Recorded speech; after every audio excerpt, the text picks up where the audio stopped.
आज हम बात करेंगे उस विवाद की जो भारत, नेपाल और चीन के बीच बार बार सुर्खियों में आता है। लिपुलेख दर्रा, काला पानी और लिम्पियाथोरा का विवाद। नमस्कार साथियों, मैं रिमझिम विश्वकर्मा और आप देख रहे हैं बतंगड़। आप सभी जानते हैं कि 18 अगस्त को चीन के विदेश मंत्री वांग यी भारत आए थे। 2020 के बाद यानी पूरे 5 साल बाद भारत और चीन ने आखिरकार व्यापार फिर से शुरू करने का फैसला किया है और इसके लिए मार्ग चुना गया है लिपुलेख दर्रा। लेकिन यहाँ नेपाल आ गया बीच में। नेपाल का कहना है कि ये दर्रा भारत का नहीं बल्कि नेपाल का हिस्सा है और अगर भारत चीन व्यापार करना चाहता है तो पहले नेपाल से अनुमति लेनी होगी। लिपुलेख दर्रा स्थित है उत्तराखंड के पिथौरागढ़ जिले में। इसकी सीमा चीन तिब्बत से लगती है, यहीं से नेपाल की भी सीमा लगी हुई है। मतलब यह इलाका एक त्रिकोणीय सीमा क्षेत्र है, भारत चीन नेपाल का संगम। इसीलिए यह इलाका सामरिक और रणनीतिक दोनों ही दृष्टि से बेहद महत्वपूर्ण है। नेपाल सिर्फ लिपुलेख दर्रा तक सीमित नहीं है,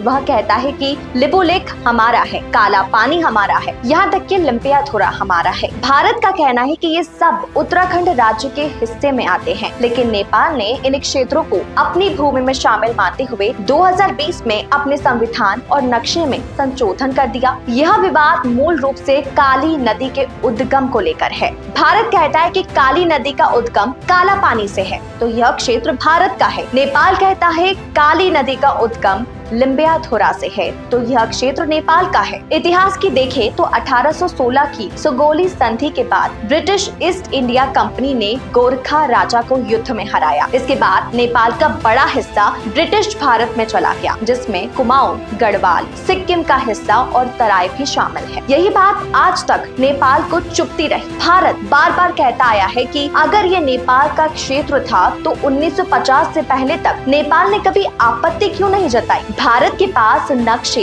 और दस्तावेजी प्रमाण मौजूद है। भारत ने 2019 में नया नक्शा जारी किया था, जिसमें इन इलाकों को भारतीय क्षेत्र दिखाया गया। उस समय नेपाल ने तीखी आपत्ति जताई, लेकिन भारत का कहना है कि इतिहास और प्रमाण भारत के पक्ष में है। 1962 के भारत चीन युद्ध के बाद से यह इलाका और भी संवेदनशील बन गया। यहाँ पर भारतीय ITBP की चौकियां और सड़कें मौजूद है। चीन की गतिविधियों को देखते हुए भारत इस क्षेत्र को किसी हालत में भी छोड़ना नहीं चाहेगा। वही नेपाल जब भी भारत या चीन में कोई गतिविधि होती है तो खुद को अनदेखा मानकर विरोध करता है। 2020 में नेपाल ने नया नक्शा जारी किया और संसद से संवैधानिक मंजूरी दिलाई। नेपाल की जनता भी इस पर बटी हुई है। कुछ लोग कहते हैं कि भारत ने जबरन कब्जा किया हुआ है, वहीं कुछ लोग भारत को भाई बहन और परिवार मानते हैं और विवाद नहीं चाहते। अटल बिहारी वाजपेयी हो, डॉक्टर मनमोहन सिंह हो या अब प्रधानमंत्री मोदी, सभी सरकारों ने विवाद सुलझाने की कोशिश की, लेकिन नेपाल हर बार इस मुद्दे पर अड़ जाता है। अब 1 सितंबर को नेपाल के नेता KP शर्मा ओली